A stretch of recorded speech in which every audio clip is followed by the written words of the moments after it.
خانہ سجے تو دل بنے فرش عذاب دھڑکنوں میں ابوالفضل یا ابوالفضل یا ابوالفضل کرب شبیر کے چہرے سے مٹانے والے رنج سے آل محمد کو چھڑانے والے تھام لے ہاتھ پریشان عزاداروں کا اے سکینہ کے لیے بازو کٹانے والے ابوالفضل یا ابوالفضل یا ابوالفضل ابوالفضل یا ابوالفضل یا ابوالفضل ٹوٹ جائے نہ میری آس ہے امید حرم میرے زخموں کا فقط آپ ہو غازی مرہم اربعین پر ہمیں بلوال زیارت کے لیے آپ کو پہلو شکستہ کسی بی بی کی قسم ابوالفضل یا ابوالفضل یا ابوالفضل ابوالفضل یا ابوالفضل یا ابوالفضل آخری لمحوں میں شبیر بہت پیاسے تھے بڑی حسرت سے سوئے نہر نظر کرتے تھے شمر ہنس ہنس کے لگاتا رہا تیرا ضربے اور ہر وار پہ شبیر صدا دیتے تھے ابوالفضل یا ابوالفضل یا ابوالفضل ابوالفضل یا ابوالفضل یا ابوالفضل تم نے اچھا ہوا بھائی کی نہ غربت دیکھی تانے دیتا تھا کوئی شاہ پہ ہنستا تھا کوئی اپنے بھائی کی مدد کے لیے رن میں آ کر لاش زینب نے اٹھائی ہے علی اکبر کی ابوالفضل یا ابوالفضل یا ابوالفضل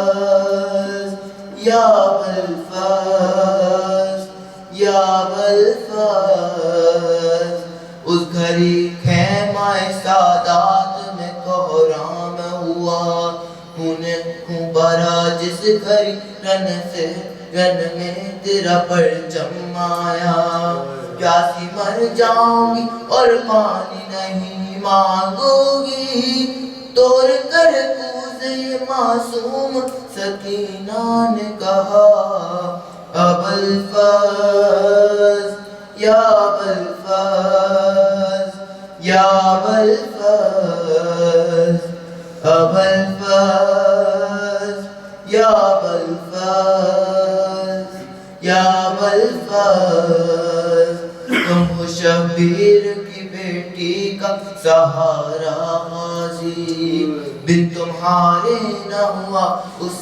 کا گزارا غازی چمر نے جب سکینہ کو تماچے مارے اس نے بابا کو نہیں تم کو پکارا غازی ابوالفضل یا ابوالفضل یا ابوالفضل ابوالفضل یا ابوالفضل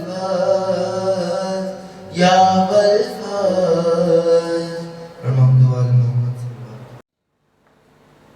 سکینہ کے بہن اے بابا کیا یتیمی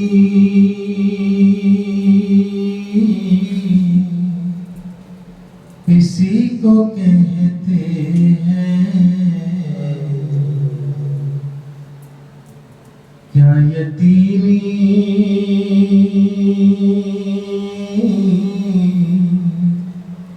اسی کو کہتے ہیں کیا تماچوں کا نام ہے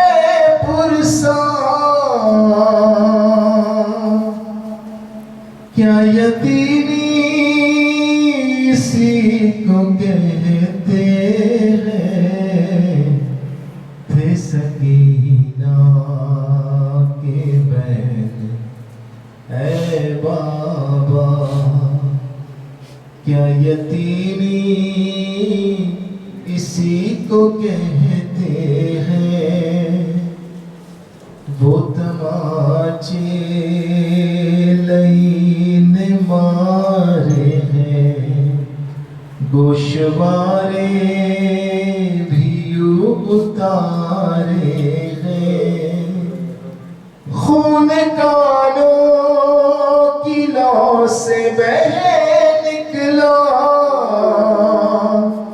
کیا یتیمی اسی کو کہتے ہیں ایک ایک پل ہمیں ستاتا ہے جس کو دیکھو وہی رلاتا ہے جس کو دیکھو وہی رلاتا ہے ہاتھ سر پر کوئی نہیں رکھتا کیا یتیمی اسی کو کہتے ہیں تھے سکینہ کے بین اے بابا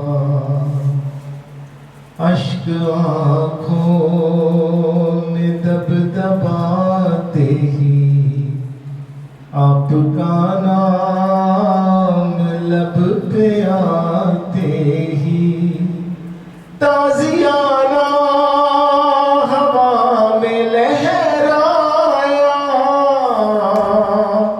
کیا یتیمی اسی کو کہتے ہیں آپ جب سے بچھڑ گئے ہم سے آنکھ جلتی ہے سوزش غم میں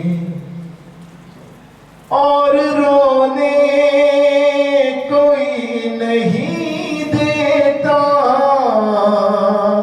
کیا یتیمی اسی کو کہتے ہیں تھے سکینہ کے بین اے بابا گال نیلے ہیں پشت زخمی ہے زندگی ہے قدم سے سکتی ہے یہ ستم کم سنی میں دیکھ لیا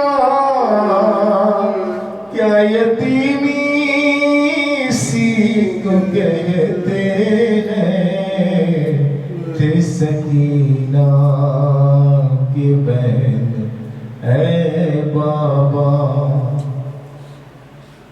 کب ملے گا سکون کیا جانے کب ہو جانا وطن خدا جانے کب ہو جانا وطن خدا جانے پیچھے پیچھے ہے موت کا سایہ کیا یتیمی اسی کو کہتے ہیں تھے سکینہ کے بین اے بابا اب تو پانی کی جستجو بھی نہیں کوئی جینے کی آرزو بھی نہیں، کوئی جینے کی آرزو بھی نہیں، کوئی اتنا مگر بتا دینا، کیا یتیمی اسی کو کہتے ہیں کہ سکینہ کے بین اے بابا، جب بھی جانا دیار کر وہ بیان، حال میرا سنا کے بعد صبا، حال میرا سنا کے بعد صبا، میرے بابا سے پوچھ لینا ذرا، کیا یتیمی اسی کو کہتے ہیں، تھے سکینہ کے بہن اے بابا، کیا یتیمی اسی کو کہتے ہیں، کیا یتیمی اسی کو کہتے ہیں، کیا تماچوں کا نام ہے پرسان، کیا یتیمی اسی کو کہتے ہیں۔ محمد و آل محمد صلی اللہ علیہ وسلم۔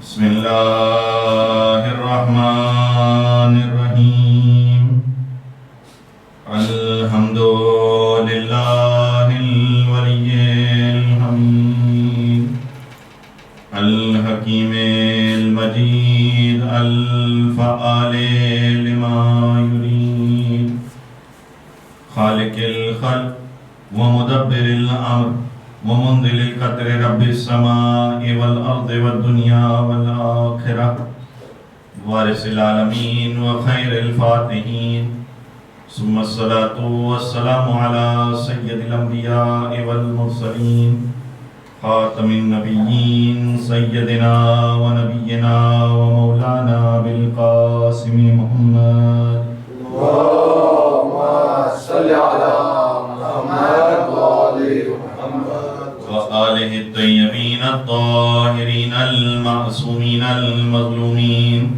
ولعنۃ اللہ علی اعدائہم اجمعین، اما بعد فقد قال سبحانہ وتعالی فی القرآن المبین والفرقان الحکیم، بسم اللہ الرحمن الرحیم، ان الدین عند اللہ الاسلام، صلوات۔ اللهم صل على محمد وآل محمد۔ بے شک پروردگار جس دین کو انسان سے قبول کرے گا وہ اسلام کے علاوہ کوئی نہیں۔ اور اس حوالے سے ہماری گفتگو یہ چل رہی تھی کہ پروردگار کی وحدانیت کا اقرار یقینی طور پر دین کی وہ واحد اساس ہے کہ جس کے بارے میں یہ کہا جائے تو غلط نہ ہوگا کہ اگر کوئی انسان اپنے آپ کو جنت کا مستحق قرار دینا چاہتا ہے تو وہ پروردگار کی وحدانیت کا اقرار کرے۔ اور اس حوالے سے کئی روایات اللہ کے رسول اور ائمہ علیہ السلام سے نقل ہوئی کہ جس میں اس بات کی طرف اشارہ کیا گیا کہ دیکھو اگر صحیح معنوں میں انسان دیکھا جائے دنیا میں بھیجا گیا ہے تو وہ حقیقت میں پروردگار کی طرف انسان کا رخ کرنا ہے، انسان کا پروردگار کی طرف متوجہ ہونا ہے۔ اور وہ روایت بھی ہمیں ملتی ہے کہ جس میں ابن عباس اللہ کے رسول سے نقل فرماتے ہیں کہ ابن عباس کہتے ہیں کہ اللہ کا رسول محمد مصطفیٰ صلی اللہ علیہ وآلہ وسلم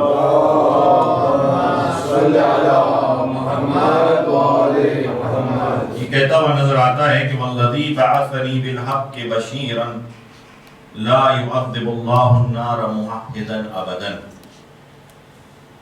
اب تو یہی ہے کہ انسان موحد ہو، انسان اللہ کو ایک مانتا ہو. اللہ کا رسول فرما رہا ہے کہ وہ خدا کہ جس نے مجھے مبعوث کیا حق کے ساتھ اور مجھے بشیر بنا کر بھیجا. اب بشارت کی بات ہو رہی ہے. دیکھیے اللہ کے رسول بشیر بھی بنائے گئے، نذیر بھی بنائے گئے، شاہداً و مبشراً و نذیرا، تینوں باتیں قرآن مجید کی آیت میں موجود ہیں. بشارت دیتے ہوئے اللہ کے رسول فرما رہے ہیں لا يعذب اللہ بالنار موحدا ابدا. موحد جو ہوگا اللہ تعالیٰ اسے جہنم کی آگ میں نہیں ڈالے گا کبھی. وَإِنَّ أَهْلَ التَّوْحِيدِ يَشْفَعُونَ فَيَشْفَعُونَ. اور جو اہل توحید ہیں وہ شفاعت کو طلب کریں گے اور ان کی شفاعت ہوگی.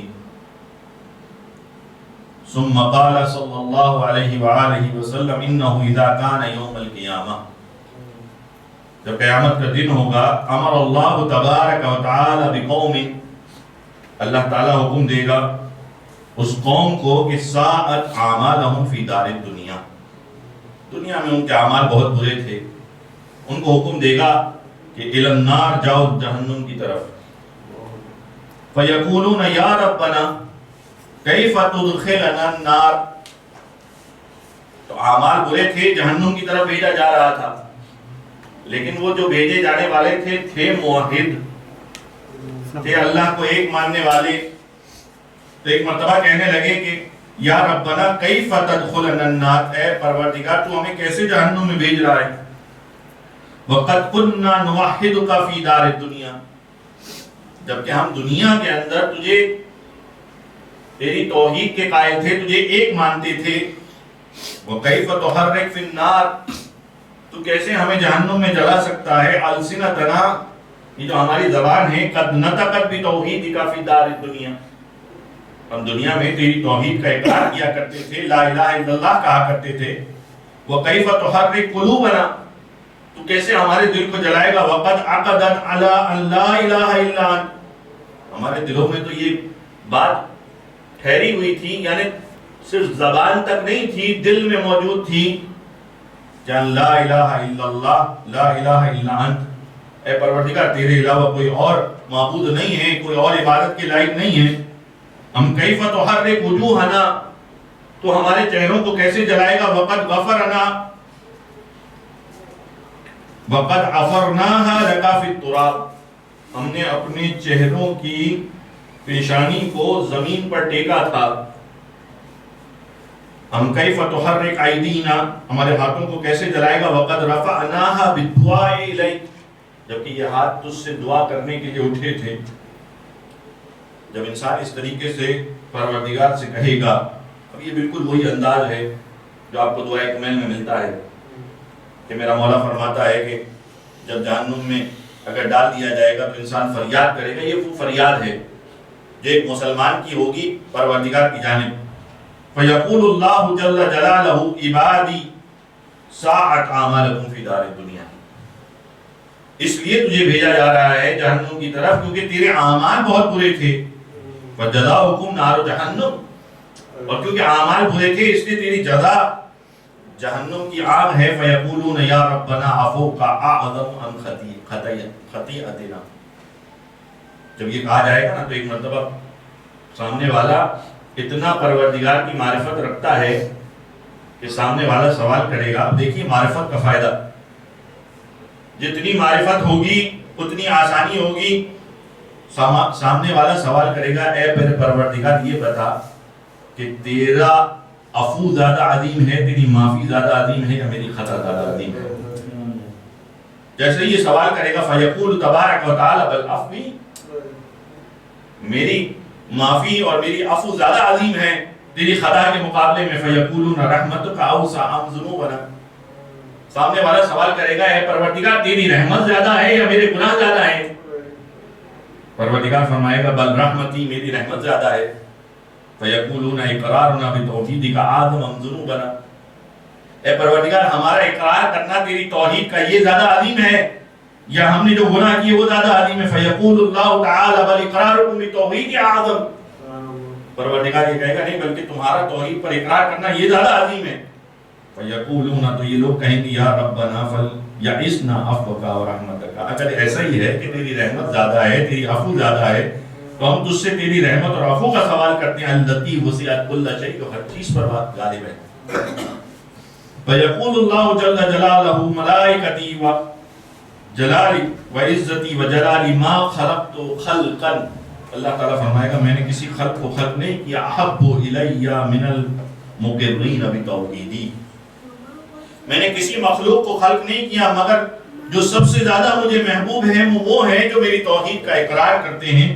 وَأَن لَا إِلَٰهَ غَيْرِي اور وہ میرے علاوہ کسی اور کو معبود نہیں سمجھتے. وَحَقٌ عَلَيَّ اور حق ہے مجھ پر کہ ان لا اصلی اہل توحیدی مجھ پر حق یہ ہے کہ میں انہیں جہنم میں نہ ڈالوں.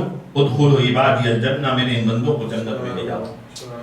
یعنی آپ دیکھئے کہ پروردگار کے بارے میں انسان کو جتنا زیادہ معرفت ہوگی جتنی زیادہ وہ اس کے بارے میں جانتا ہوگا اس کی رحمت کے بارے میں جانتا ہوگا اس کی وسعت کے بارے میں جانتا ہوگا اس کی صفات کے بارے میں جانتا ہوگا اتنا زیادہ اس کے چانسز یہ ہوں گے کہ وہ ان لوگوں میں سے ہو جائے گا کہ جن کو شفاعت ملی.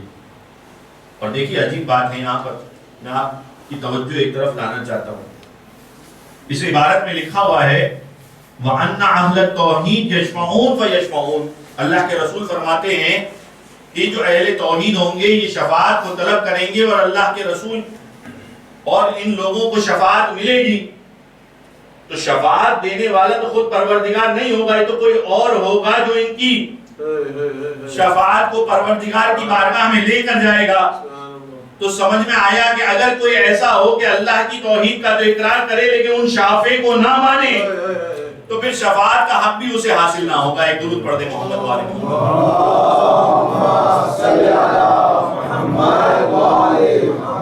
لیکن یاد رکھیے اب انسان کا عقیدہ اپنے اپنے طور پر ہوتا ہے. جو بات ہو رہی ہے کہ انسان تصدیق کے ساتھ دل کے یقین کے ساتھ اقرار کرے. مجھے وہ واقعہ یاد آتا ہے جناب عیسیٰ کا. اپنے ایک شاگرد کے ساتھ جا رہے تھے راستے میں ایک جگہ پر رک کے کھانے کے لیے کہا کہ تیرے پاس کتنے درہم ہے؟ کہا میرے پاس 2 درہم ہے. حضرت عیسیٰ نے کہا کہ میرے پاس 1 درہم ہے. جا ایک کام کر ان 3 درہموں سے روٹی لے آ ہم بیٹھ کر کھانا کھا لیں گے. شاگرد گیا اور جا کر روٹی لینے گیا اور روٹی لے کر آیا. 3 روٹیاں اسے 3 درہم کے بدلے میں ملی. راستے میں آتے آتے سوچنے لگا کہ میں نے 2 درہم دیے اور جناب عیسیٰ نے 1 درہم دیا. تو میں ایک کام کرتا ہوں ایسا کرتا ہوں راستے میں ہی ایک روٹی کھا لیتا ہوں. جب حضرت عیسیٰ کے پاس پہنچا ایک مرتبہ کھانا شروع ہوا. جناب عیسیٰ نے سوال کیا کہ 3 درہم کی کتنی روٹیاں ملی؟ کہا کہ 2 روٹیاں ملی.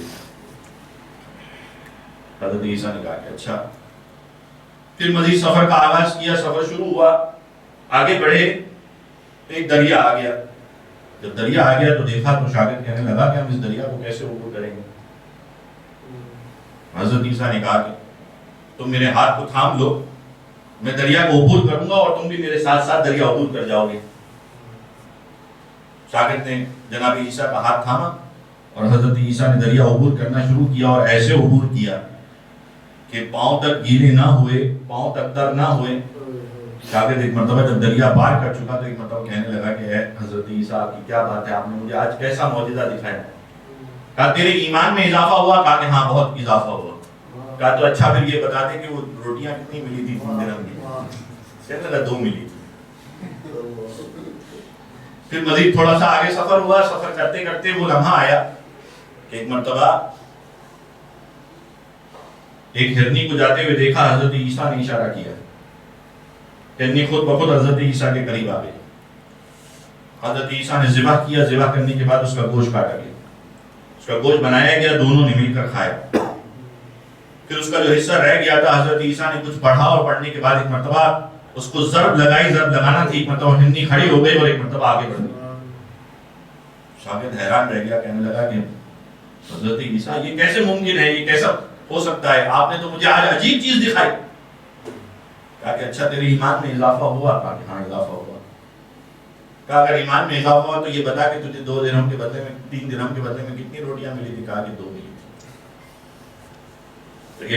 ایمان میں تو اضافہ ہو رہا ہے لیکن کیفیت ایسی ہے کہ انسان اقرار کرنے کے لیے تیار نہیں ہے، اپنے دنیاوی فائدے کے لیے انسان اس اقرار کو چھوڑ رہا ہے، اور جب دنیاوی فائدہ نظر آیا آگے بڑھے، اور ایک جگہ پر حضرت عیسیٰ نے 3 پتھروں کی جانب 3 اینٹوں کی جانب اشارہ کیا، وہ 3 اینٹیں جو مٹی کی تھی سونے میں تبدیل ہو گئی۔ کہنے لگا کہ حضرت عیسیٰ آپ کی کیا بات ہے، کیا بات ہے، یہ 3 اینٹیں جو مٹی کی تھی سونے میں تبدیل ہو گئی؟ کہا کہ ہاں یہ 3 سونے میں تبدیل ہو گئی ہیں، اور یہ اس کے لیے ہیں کہ جس کے پاس تیسری روٹی ہے۔ تو بتا کہ تیسری روٹی تجھے ملی تھی یا نہیں ملی تھی؟ کہا کہ ہاں تیسری روٹی ملی تھی، وہ میں نہیں کھائی تھی۔ کہا کہ پھر جا یہ 3 اینٹیں دے دے گی۔ یہ کہہ کر ایک مرتبہ شاگرد سے کہا کہ آج سے تیرا رستہ تمام۔ پھر وہ آگے واقعہ ہے، میں آپ کے سامنے اب کسی اور موقع پر اگر موقع ملا تو بیان کروں گا کہ کیسے وہ 3 اینٹوں کے بعد اس کی صورتحال ہوئی کہ جب حضرت عیسیٰ واپس وہاں سے گزرے تو وہاں پر ایک شخص کی لاش نہیں تھی، وہاں پر 4 افراد کی لاش تھی۔ ایک درود پڑھے محمد۔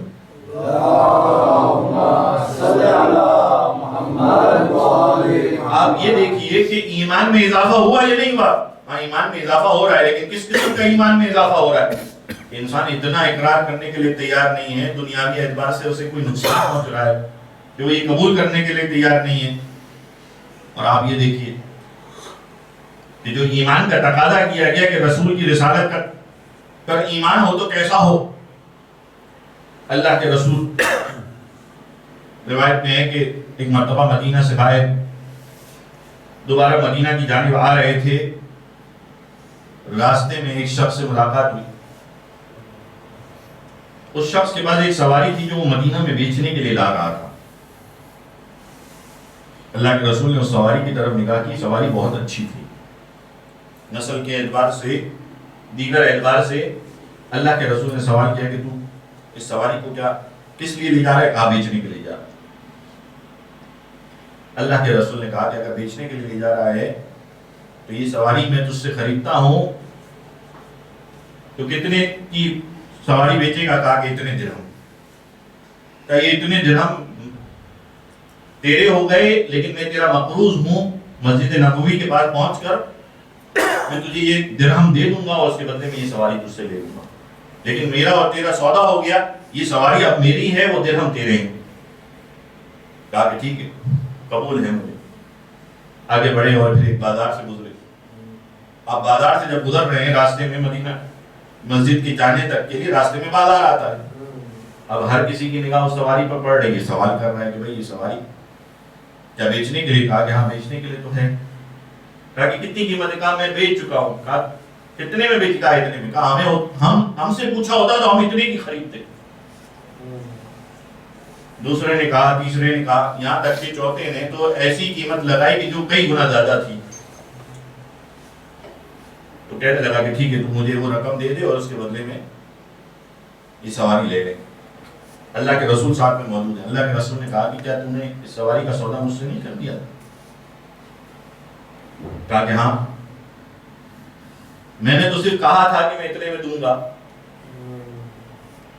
لیکن مجھے یہاں پر جو رقم ملی اس اعتبار سے میں نے یہاں دے دیا، میں نے تو کوئی آپ سے سودے کا وعدہ تو نہیں کیا۔ اللہ کے رسول نے کہا کہ نہیں، تو نے سودے کا وعدہ کیا تھا اور تجھے تیرے سے بات یہ طے ہوئی تھی کہ جب تو مسجد کے پاس پہنچے گا تو میں اتنے درہم تجھے دوں گا۔ کہا نہیں، میرا کوئی سودا نہیں ہوا۔ اب سارے لوگ وہاں جمع ہیں۔ اب سوچئے مدینہ میں مسلمانوں کا مجمع، اللہ کا رسول کہہ رہا ہے کہ میں نے سودا کیا تھا، وہ کہہ رہا نہیں کیا۔ ایک مرتبہ اللہ کے رسول نے کہا کہ کوئی ہے ایسا کہ جو گواہی دے کہ میں نے اس کے ساتھ سودا کر لیا تھا اور یہ سواری میری ہے اور اس کے بدلے میں مجھے اس دن درہم دینے تھے؟ تو مسلمان کہنے لگے کہ یا رسول اللہ، آپ ہی نے تو سکھایا ہے جب تک کوئی چیز دیکھی نہ ہو اس کی شہادت کیسے دی جائے؟ ہم کیسے اس بات کی شہادت دے سکتے ہیں؟ ہمیں کیا معلوم آپ نے خریدا تھا یا نہیں خریدا تھا، ہم نے تو نہیں دیکھا تھا۔ ابھی یہ بات چل رہی تھی کہ اتنے میں خزیمہ ابن ثابت کھڑے ہو گئے اور کہا کہ اللہ کے رسول میں گواہی دیتا ہوں کہ آپ نے یہ خریدا تھا۔ اللہ کے رسول سوال کرتے ہیں، اے خزیمہ تم نے تو مجھے نہیں دیکھا کہ میں نے اس سے سودا کیا ہو، اس لیے کہ جب سودا ہو رہا تھا تو اس وقت میں تھا اور یہ تھا اور کوئی نہیں تھا، اور تم قبول کر رہے ہو اور کہہ رہے ہو، شہادت دے رہے ہو کہ ہاں میں نے اس سواری کو خریدا تھا۔ حذیفہ کہنے لگے کہ اے اللہ کے رسول، اب تک کتنی ایسی چیزیں جو ہم نے نہیں دیکھی لیکن آپ کے کہنے پر مانی۔ آپ نے کہا جنت ہے، ہم نے مانا، ہم نے نہیں دیکھا۔ آپ نے کہا جہنم ہے، ہم نے مانا، ہم نے نہیں دیکھا۔ کیسے ممکن ہے کہ ہم اس بات کا انکار کر دیں کہ آپ کہہ رہے ہیں اور ایسا نہیں ہوا ہو؟ اے اللہ کے رسول، میں گواہی دیتا ہوں کہ آپ نے اس کو خریدا تھا اور آپ اس معاملے میں سچے ہیں۔ اللہ کے رسول نے کہا کہ آج سے خزیمہ کی گواہی 2 برابر ہے۔ یعنی اگر کبھی شہادت کے لیے کسی کو بلایا جائے تو 2 گواہ بلائے جاتے ہیں، لیکن اے خزیمہ آج سے تم ذو شہادتین ہو۔ اللہ کے رسول نے تمہیں عہدہ دیا، تمہارے لیے یہ صفت قرار دی کہ اگر کہیں شہادت دینے جاؤ گے تم اکیلے ہوگے لیکن تمہاری گواہی 2 برابر ہوگی، یعنی کسی دوسرے کی ضرورت نہیں ہوگی۔ تو ایمان اگر واقعتاً دیکھنا چاہتے ہیں ایمان کیسا ہونا چاہیے اللہ کے رسول پر، تو کیفیت یہ ہونی چاہیے انسان اللہ کے رسول پر ایمان رکھے، اور جب اللہ کے رسول پر ایمان رکھے گا، روایت ہے جاء اعرابی النبی، ایک عربی اللہ کے رسول کی خدمت میں آیا، فقال یا رسول اللہ هل للجنت من ثمن، کیا جنت کے لیے کوئی ثمن ہے؟ انسان جنت کو خریدنا چاہتا ہے، اس کے بدلے میں کیا قیمت دینی پڑے گی؟ قال نعم، ہاں اس کے لیے ثمن ہے، اس کے لیے قیمت ہے۔ قال ما ثمنها، کہا اس کی قیمت کیا ہے؟ فرمایا لا الہ الا اللہ یقولها العبد مخلصا بها، لیکن یاد رکھو یہ جو لا الہ الا اللہ کہا جا رہا ہے صرف زبان سے ادا نہیں کرنا ہے، لا الہ الا اللہ اس طریقے سے ادا کرنا ہے کہ مخلصا بها، کہ انسان مخلص ہو، خلوص دل سے، یقین کے ساتھ، اپنے دل کے اطمینان کے ساتھ یہ بات کہہ رہا ہو کہ اے پروردگار تیرے علاوہ اور کوئی عبادت کے لائق نہیں ہے۔ ایک مرتبہ سوال کرنے والا سوال کرتا ہے وما اخلاصھا، اے اللہ کے رسول آپ نے یہ تو بیان کر دیا کہ اخلاص کے ساتھ انسان یہ کہے، لیکن لا الہ الا اللہ کو اخلاص کے ساتھ کہنے کا مطلب کیا ہے؟ اللہ کے رسول فرماتے ہیں العمل بما بعثت به فی حقی، جس چیز کے لیے مجھے بھیجا گیا ہے، یعنی جن باتوں کو میں نے بیان کیا ہے، العمل فی حقی، اس پر عمل کرنا۔ لیکن یاد رکھو لا تنسا، یہ بات خیال رکھنا کہ اللہ کے رسول یہاں پر بات مکمل نہیں کرتے بلکہ فرماتے ہیں وَحُبُّ أَهْلِ بَيْتِي، یعنی یہ اخلاص توحید حاصل نہیں ہوگا مگر یہ کہ انسان کے دل میں اہل بیت کی بھی محبت ہو،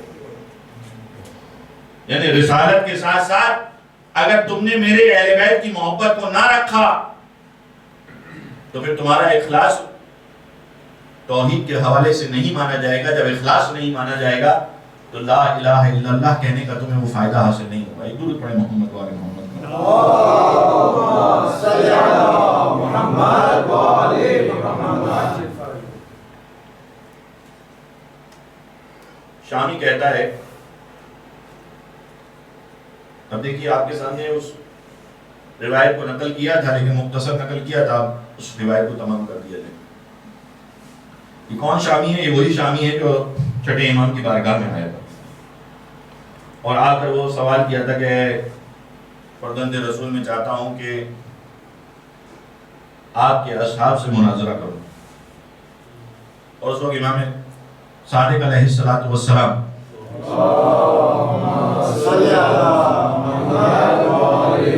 نے یہ فرمایا تھا کہ تو یہ جو مناظرہ کرنا چاہتا ہے اپنی جانب سے کرنا چاہتا ہے یا اللہ کے رسول کی بات کو بیان کرنا چاہتا ہے؟ وہ بات جب مکمل ہوئی اس کے بعد ایک مرتبہ شامی سے کہا کہ آؤ مناظرہ کرو۔ مختلف اصحاب کے ساتھ مناظرہ ہوا چھٹے امام، اس میں ایک مناظرہ تھا جو حشام کے ساتھ ہوا۔ تو یاد رکھیے حشام کے بارے میں چھٹے امام کا وہ جملہ موجود ہے کہ یہ حشام ایسا شخص ہے، اس طریقے سے مناظرہ کرتا ہے کہ جیسا کوئی مناظر نہیں۔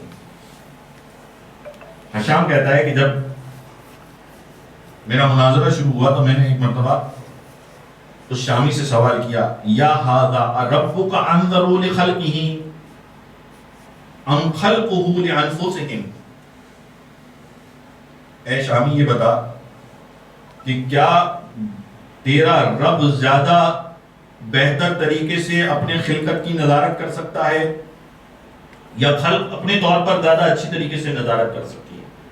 یعنی کیا مطلب؟ یعنی انسان اپنے طور پر کوئی قانون بنائے اور اپنے طور پر اپنی نظارت کرے اور کہے کہ ہاں میں اس کے مطابق عمل کروں گا، یہ زیادہ بہتر ہے یا زیادہ بہتر یہ ہے کہ پروردگار نظارت کرے اور پروردگار کوئی ایسا قانون دے جس پر لوگ عمل کریں؟ شامی کہتا ہے بل ربی انظر لخلقہ، یہ بات تو واضح ہے کہ پروردگار بہتر جانتا ہے اپنی مخلوقات کے بارے میں، وہ بہتر جانتا ہے کہ اپنی خلقت کے لیے کیا قانون وضع کرنا ہے، کس طرح سے اسے چلانا ہے۔ ایک مرتبہ شام سوال کرتا ہے فَفَعَلَ بِنَظْرِهِ لَهُ مَاذَا، اے شامی یہ بتا کہ تیری نظر میں اللہ تعالیٰ نے اپنے بندوں کو کی نظارت کے لیے کیا کوئی طریقہ کار طے کیا، کوئی طریقہ کار بنایا؟ شامی کہتا ہے اقام لهم حجۃ ودلیلا، پروردگار نے حجت اور دلیل رکھی کئی لا یتشتتوا، تاکہ لوگ آپس میں اختلاف نہ کریں، آپس میں بکھر نہ جائیں۔ اللہ تعالیٰ نے انسان کے لیے کہ وہ کیسے دین پر عمل کرے گا، کس طریقے سے دین کو سمجھے گا، کس طریقے سے نظام کو سمجھے گا، اس کے لیے پروردگار نے حجت کا نظام قرار دیا، ایک حجت رکھی اور ایک دلیل رکھی جس کی بنیاد پر انسان یہ طے کرتا ہے کہ اسے کس طریقے سے آگے بڑھنا ہے، جس کی وجہ سے لوگوں میں آپس میں اختلاف نہیں ہوتا، لوگ بکھر نہیں جاتے، یعنی ایک نظام کے تحت چلتے ہیں۔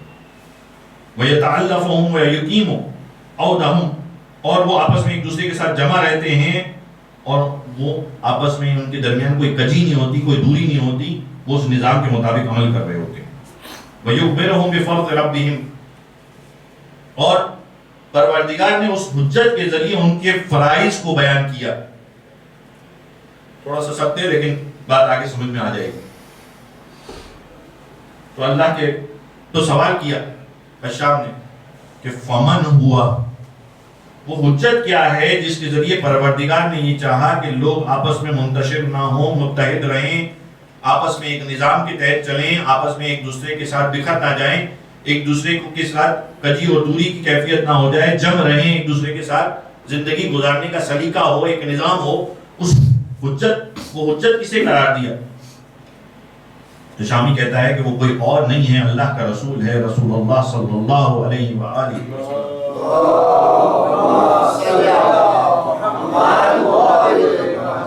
یعنی اگر اللہ کے رسول نہ ہوتے تو وہ نظام پروردگار لوگوں کو نہ ملتا جس کے ذریعے لوگ آپس میں مل جل کر ایک ایسے نظام کے تحت زندگی گزارتے کہ جو نظام کامل ہے، جو پروردگار کی طرف سے بھیجا ہوا نظام ہے۔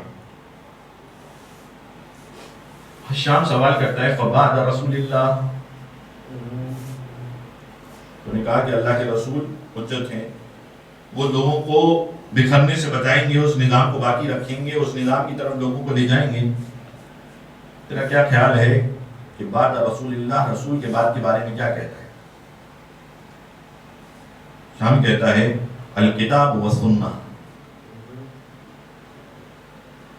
اللہ کے رسول کے بعد یہ کتاب اور سنت ہے جو انسان کو بکھرنے نہیں دے گی۔ کتاب سے مراد قرآن مجید، سنت سے مراد سنت رسول خدا۔ شام سوال کرتا ہے هل نفعنا اليوم الكتاب والسنة في رفع الاختلاف، شام نے سوال کیا شامی سے کہ یہ بتائیے کیا آج کے دن میں کیا ہر کوئی سنت اور کتاب کے ذریعے اپنے اختلافات کو رفع کرتا ہے یا نہیں کرتا؟ اس لیے کہ اگر ایسا ہے کہ اختلاف دور ہو جاتا ہے کتاب اور سنت کے بعد، یعنی کتاب اور سنت کے بعد کوئی اختلاف نہیں رہتا، تو فَلِمَا اخْتَلَفْتُ أَنَا وَأَنْتَ، اگر اختلاف باقی نہیں رہتا، کتاب اور سنت کافی ہے اللہ کے رسول کے بعد، تو پھر یہ اختلاف کیسا ہے جو مجھ میں اور تجھ میں ہے کہ تو امامت کو قبول نہیں کرتا، میں امامت کو قبول کرتا ہوں۔ وَصِرْتَ إِلَيْنَا مِنَ الشَّامِ فِي مُخَالِفَتِنَا إِيَّاكَ، تو شام سے آیا ہے خاص طور پر اس حوالے سے مناظرہ کرنے کے لیے، تو اگر کتاب خدا اور سنت نبوی کافی تھی، تو پھر تجھ میں اور مجھ میں یہ اختلاف کیسا ہے؟ اس لیے کہ ہر کوئی اس اختلاف کے باوجود بھی قرآن اور سنت رسول سے فائدہ اٹھا رہا ہے۔ فقال ابو عبداللہ الشامی ما لک لا تتکلم، شامی خاموش ہو گیا، کوئی جواب نہیں دے رہا۔ چھٹے امام نے کہا کہ اے شامی کیا وجہ ہے، کیوں جواب نہیں دیتا؟ کہا کہ ان قلت لم نختلف قذبت، اگر میں کہوں کہ اللہ کے رسول کے بعد اختلاف نہیں ہے تو میں نے جھوٹ بولا، اس لیے کہ اختلاف تو ہے۔ وَإِن قُلْتُ، اور اگر میں کہوں إِنَّ الْكِتَابَ وَالسُّنَّةَ يَرْفَعَانِ عَنَّا الْاخْتِلَافَ، اور اگر میں کہوں کہ یہ کتاب اور سنت ہے کہ ہم سے اختلاف کو دور کر رہا ہے، تو أَبْطَلْتُ لِأَنَّهُمَا يَحْتَمِلَانِ الْوُجُوبَ، تو یہ بات اس لیے غلط ہوگی کہ اس لیے کہ قرآن اور سنت کے اندر ایسے احتمال موجود ہے کہ ہر کوئی اپنے اعتبار سے اس کو وجہ لیتا ہے۔ کوئی کہتا ہے کہ یہ یہاں پر اس معنی میں دلالت کر رہا ہے، کوئی کہتا ہے کہ یہاں پر یہ اس معنی میں دلالت کر رہا ہے۔ وَإِن قُلْتُ اخْتَلَفْنَا وَكُلُّ وَاحِدٍ مِنَّا يُدَّعِي الْحَقَّ، اور اگر میں کہوں کہ بھائی اختلاف ہے لیکن ہر کوئی حق پر ہے، فَلَمْ يَنْفَعْنَا إِذًا الْكِتَابُ وَالسُّنَّةُ، تو پھر اختلاف تو رہے گا، تو پھر کتاب و سنت کا فائدہ نہیں ہوا حاصل ہوا۔ إِلَّا إِنَّ لِي عَلَيْهِ هَذِهِ الْحُجَّةَ، مگر یہ کہ کوئی ہمارے لیے الگ کوئی حجت ہو جو کتاب اور سنت سے ہٹ کر ہو، جو ہمارے درمیان اختلاف کو دور رکھے۔ شام کہتا ہے کہ یہ جو تو سمجھ رہا ہے کہ وہ کوئی اور نہیں ہے، اگر تو سمجھنا چاہتا ہے وہ کوئی اور نہیں ہے، وہ امامت کے علاوہ کوئی اور نہیں ہے، اور اگر تو یہ دیکھنا چاہتا ہے کہ امامت کس کے ہاتھ میں ہے، تو اس وقت جو تیرے سامنے فرزند رسول بیٹھا ہے صادق آل محمد، کوئی اور نہیں ہے، یہ اس وقت کا امام ہے۔ یعنی اگر انسان دیکھے تو انسان اپنے لیے راستے کو تلاش کر رہا ہے، اور راستے کو تلاش کرنے کے لیے اسے حجت خدا کی ضرورت ہے۔ اس لیے قرآن مجید میں محکم بھی ہیں، متشابہ بھی ہیں۔ محکم وہ ہیں کہ جو قرآن مجید میں جو بہت واضح ہیں، لیکن متشابہ بھی ہیں، ایسی چیزیں بھی ہیں کہ جو متشابہ ہیں، تو قرآن مجید میں اس بات کی طرف اشارہ موجود ہے۔ والذین فی قلوبہم زیغ، جن کے دلوں میں زیغ ہے، وہ کیا کرتے ہیں؟ وہ متشابہ کو اٹھاتے ہیں۔ جب متشابہ کو اٹھاتے ہیں تو متشابہ کو اٹھا کر اس پر عمل کرتے ہیں، نتیجے میں اختلاف ہوتا ہے، پریشانی ہوتی ہے۔ تو اگر انسان یہ چاہتا ہے کہ اس کے معاملات حل ہوں تو کوئی نہ کوئی ایسا ہونا چاہیے۔ دیکھیے اب میں آپ کے سامنے سے بھی ایک مثال دوں گا، میرا وقت بھی تمام ہو رہا ہے۔ ایک بچہ ہے جو یونیورسٹی میں پڑھتا ہے، کیا وجہ ہے کہ اس کے لیے کتاب کے ساتھ استاد کا بھی انتظام کیا جاتا ہے؟ کتاب تو موجود ہے، اور کتاب میں جو کچھ لکھا ہوا ہے وہ کچھ سب کچھ اس کے سامنے موجود ہے، لیکن اس کے باوجود اسے اگر یہ کہہ دیا جائے کہ بھائی یہ کتاب پڑھ لو اور ایگزام دے دینا، وہ کہے گا کہ نہیں، جب تک استاد نہیں ہوگا، مجھے یہ سمجھائے گا نہیں، تو مجھے کیسے سمجھ میں آئے گا؟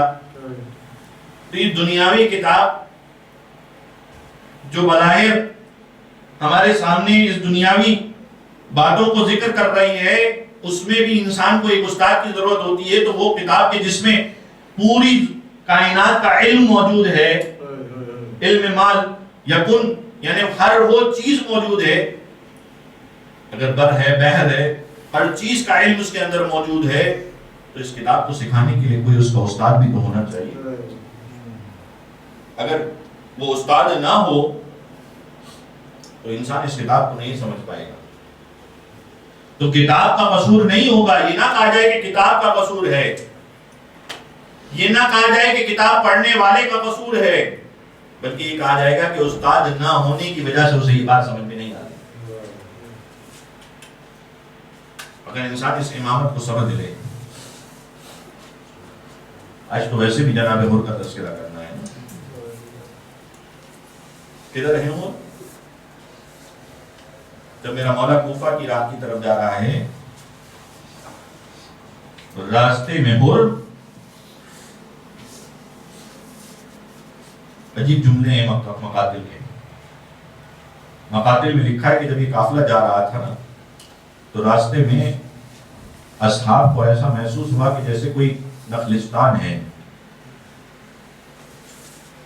کہا کہ نخلستان وہاں موجود ہے. میرا مولا کہتا ہے کہ نہیں، غور سے دیکھو، یہ نخلستان نہیں ہے. جب دوبارہ دیکھا گیا تو کہا گیا کہ مولا ایسا محسوس ہوتا ہے کہ کوئی لشکر آ رہا ہے. میرے مولا نے کہا کہ اس پہاڑ کی طرف رک کیا جائے اور اسے اپنی پشت پہ رکھا جائے، اس لیے کہ اگر کوئی لشکر آ رہا ہے تو ایسا نہ ہو کہ کوئی اس لشکر کے ساتھ جنگ ہو.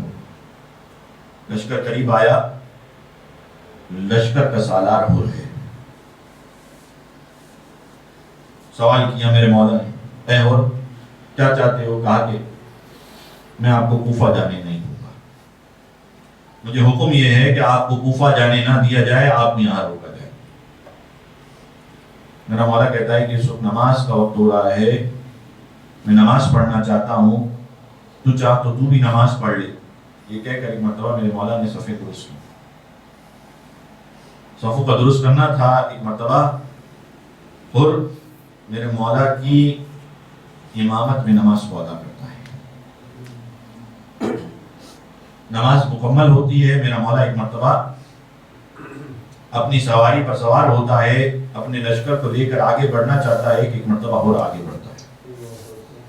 اور تاریخ نے وہ جملہ لکھا کہ اور آگے بڑھ کر ایک مرتبہ لگام فرس سے حسین پر ہاتھ ڈالتا ہے. بس فرس سے حسین پر ہاتھ ڈالنا تھا کہ ایک مرتبہ عجیب جملہ ہے جو میرے مولا نے کہا، اے ہور تیری ماں تیرے ماتم میں بیٹھے. اور ہور کا جواب کیا ہے؟ اے فرزند رسول، اگر آپ کے علاوہ کسی اور نے یہ جملہ کہا ہوتا تو اسے بھی اسی طریقے سے جواب دیتا، لیکن میں کیا کروں کہ آپ کی ماں فاطمہ زہرا ہے اور میں بغیر وضو کے ان کا نام بھی نہیں لیتا. میں کیسے آپ کو ان کے حوالے سے کچھ کہوں؟ بس مجھے نہیں معلوم یہ فاطمہ زہرا کا احترام تھا کہ کیا تھا. بس تاریخ نے لکھا کہ جب وہ لمحہ قریب آیا کہ جنگ ہونا قریب تھی، شب عاشور، پر کا عجب عالم ہے. خیمے کے اندر جاتا ہے، خیمے سے باہر نکلتا ہے، کبھی اپنے بستر پر لیٹ جاتا ہے. شب عاشور ہے، عجیب کیفیت ہے. اور کی عجیب کیفیت، جب بستر پر لیٹتا ہے نا تو چھوٹے چھوٹے بچوں کی آواز آتی ہے، اللہ داش اللہ داش. اور کہتا ہے ارے یہ تو وہی لشکر ہے جس نے جب ہم پیاسے تھے تو پانی پلایا تھا، آج اسی کے بچے پیاسے ہیں اور اللہ داش پکار رہے ہیں. ایک مرتبہ اپنے خیمے سے باہر نکلتا ہے.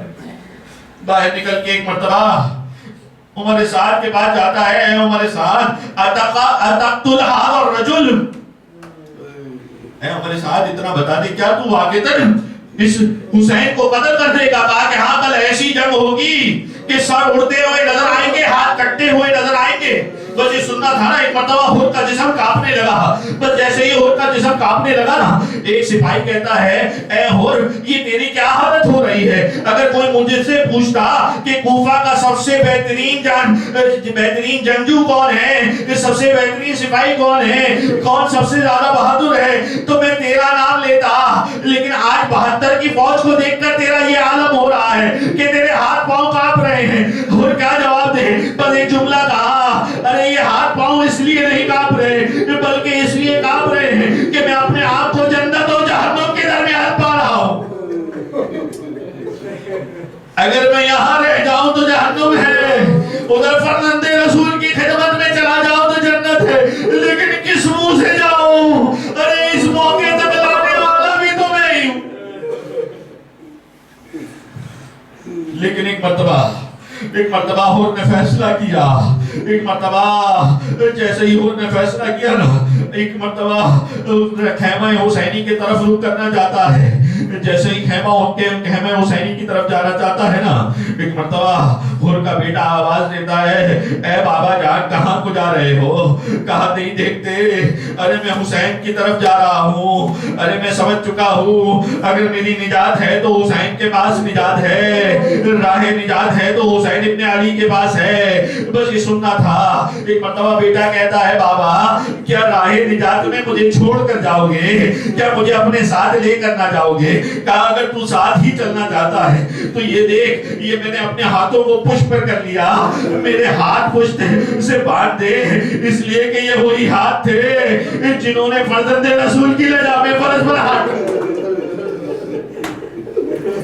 کہا بابا بابا بابا میں آپ کے ساتھ ساتھ چلتا ہوں۔ ایک مرتبہ ادھر ہو چلے ادھر، ایک مرتبہ خیمہ حسینی سے حسین باہر نکلے، ارے اپنے ساتھیوں سے کہا ہے ساتھیوں جاؤ ذرا میرے مہمان کا استقبال کرو۔ ایک مرتبہ ساتھی آگے بڑھے، جانثار آگے بڑھے تو کیا دیکھا؟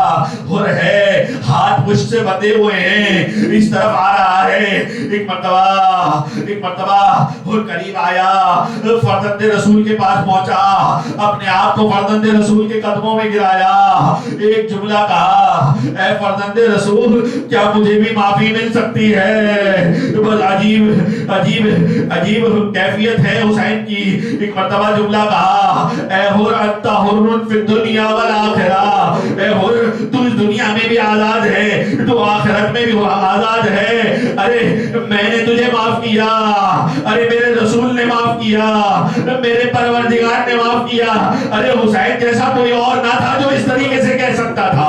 بس ایک مرتبہ حر کو گلے سے لگایا اور کہا کہ اے حر آج مہمان بن کر آئے ہو، کل دشمن بن کر آئے تھے، آج لیکن حسین بہت شرمندہ ہے، جب دشمن بن کر آئے تھے تمہارے لیے پانی کا انتظام کیا تھا، لیکن آج پانی کا کوئی انتظام نہیں ہے، آج پانی موجود نہیں ہے۔ کہا اے آقا اگر خاطر ہی کرنا چاہتے ہیں، اگر مہمانی ہی کرنا چاہتے ہیں تو مجھے اور میرے بچے کو پہلے اجازت دیجئے، پہلے میں اپنے بچے کو آپ پر قربان کروں گا۔ بس یہ سننا تھا۔ ایک مرتبہ حسین نے اجازت دی، حر کا بیٹا چلا، بس لمحہ آیا، جنگ کرتے کرتے ایک مرتبہ پشت فرس سے زمین کربلا پر آیا، آواز دی آخری سلام قبول کیجئے۔ ادھر حر آگے بڑھا، آگے بڑھ کر مقتل کی جانب جانا چاہتا ہے، ادھر حسین نے روک لیا۔ اے حر کہاں چلے؟ کہا کہ کیا دیکھتے نہیں ہیں اے آقا میرا بیٹا زمین کربلا پر ہے، آخری سلام کہہ رہا ہے، میں اس کے پاس جانا چاہتا ہوں، ارے اس کے لاشے کو اٹھانا چاہتا ہوں۔ بس عجیب جملہ حسین نے کہا، ایک تو بات یہ کہ تو میرا مہمان ہے، دوسری بات یہ کیا کبھی کسی بوڑھے باپ کو دیکھا ہے جوان کا لاشا اٹھاتے ہوئے؟ بس یہ جملہ کہنا تھا۔ ایک مرتبہ حر کو روک لیا، ارے فرزند رسول خود آگے بڑھا، حر کے بیٹے کے لاشے پر پہنچا، ارے حر کے بیٹے کے لاشے کو اٹھایا۔ بس میں ہاتھ جوڑ کر ایک جملہ کہوں گا مولا آج حر کو تو روک دیا، ارے حر کو اس کے بیٹے کا لاشا نہ اٹھانے دیا، بوڑھا باپ جوان کے لاشے کو کیسے اٹھائے؟ لیکن جوانی اکبر سزا دیں گے، ارے کوئی نہ ہوگا، بوڑھا حسین جوان کے لاشے کو اٹھانا چاہے گا، ارے لاشا اٹھ نہ پائے گا، ایک مرتبہ سزا دے گا۔ اے بنی ہاشم کے بچوں آؤ آقا اکبر کا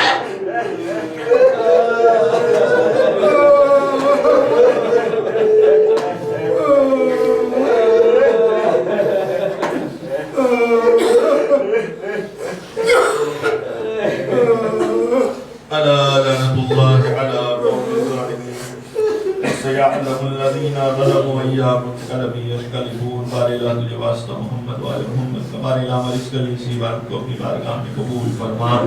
بارے اللہ جو خطائیں ہم سے ہوئی ہیں بارے اللہ ہماری خطاؤں کو درگزر فرما۔ جہاں جہاں اہل بیت کے چاہنے والے موجود ہیں ان کی جان مال عزت و آبرو کی حفاظت فرما۔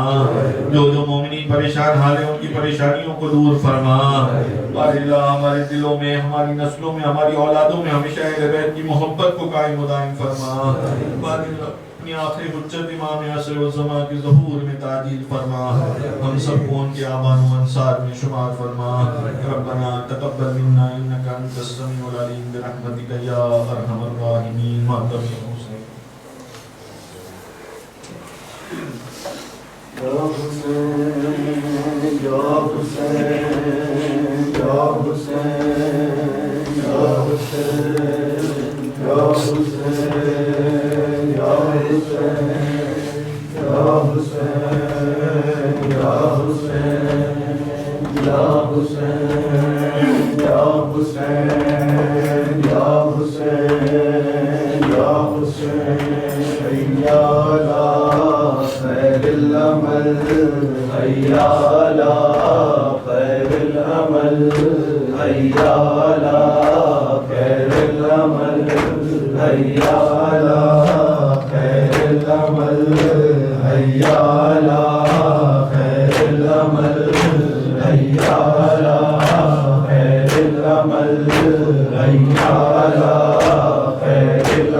ماں فاطمہ کے صدقے